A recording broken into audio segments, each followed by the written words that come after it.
Yes, I mean, we do share the manner in which it was delivered and how it was delivered. To get to that point, there is now a cross-party parliamentary select committee on the environment, and this is where we understand and want to see public debate and agreement across party to deliver responses to cleaning up our environment and meeting the targets of the climate change strategy. There is a plan.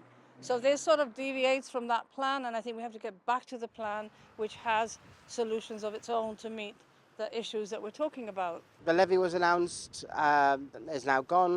The Environment Minister says it's not coming back. But on Monday, the government said that future consultation would look at the possibility of adapting the policy, for example, on a sliding scale, on whether or on whether the car is sold. Are you opposed to the reintroduction of a pollution levy with more limited criteria in future? Again, I think this is a very, very complex issue.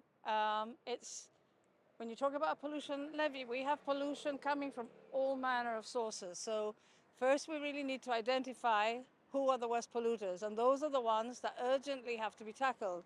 For the last 3 elections, we have been lobbying all parties to tackle the worst offenders, and in our view, our second-hand buses that are running from the border to town every single day.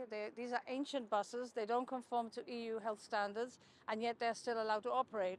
Those are the first ones that we say have to definitely go, be replaced rather. Then you have the industrial and commercial vehicles that are people carriers that are doing all this for business, and should therefore build in some kind of levy of the impacts that they're having on the road. So all very complicated. So after much discussion that we've had, again, with other people in the last few days, I think the concurrent theme is for it to be emissions-based and for it to be on fuel consumption. You talked about various levels of pollution coming from all over the place. What about vehicles coming in from Spain? How would you tackle that? Absolutely. That's been another bugbear of ours because, because of politics and because actually of existing legislation to do anything about these vehicles and motorbikes that are coming across. Um, we cannot forget that in the equation of how we clean up Gibraltar. We are vulnerable to that pollution and we'll continue to be vulnerable until La Linea, principally, I suppose, is the one where most of the workforce comes into Gibraltar. Within the EU, there are measures, of course, that are cleaning up cities, decongesting cities.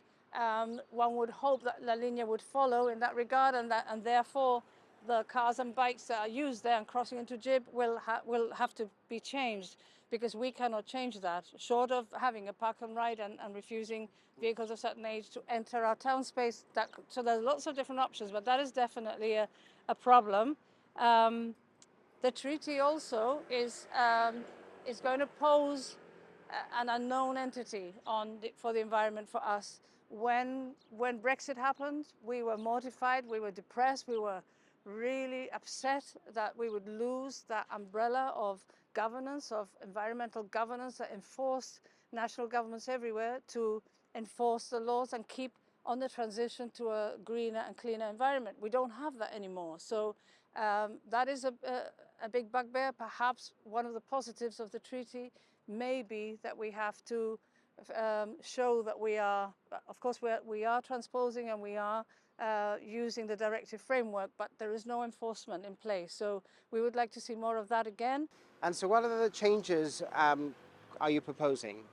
Well, the ESG has been calling for changes on legislation on vehicle emissions. As things stand today, even if we did test emissions from buses and trucks and whatever, the regulation is you can emit according to the year of manufacture. So you're legal in terms of the year of manufacture. Now, some of these vehicles are 20, 30 years old, and today's emissions are linked to health impacts.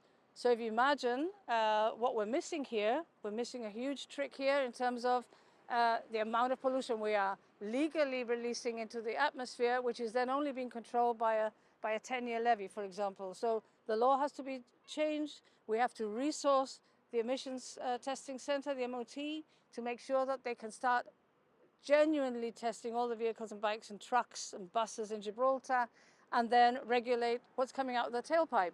Only that way are we going to start seeing the real benefit to health, which we have to strive to do in Gibraltar.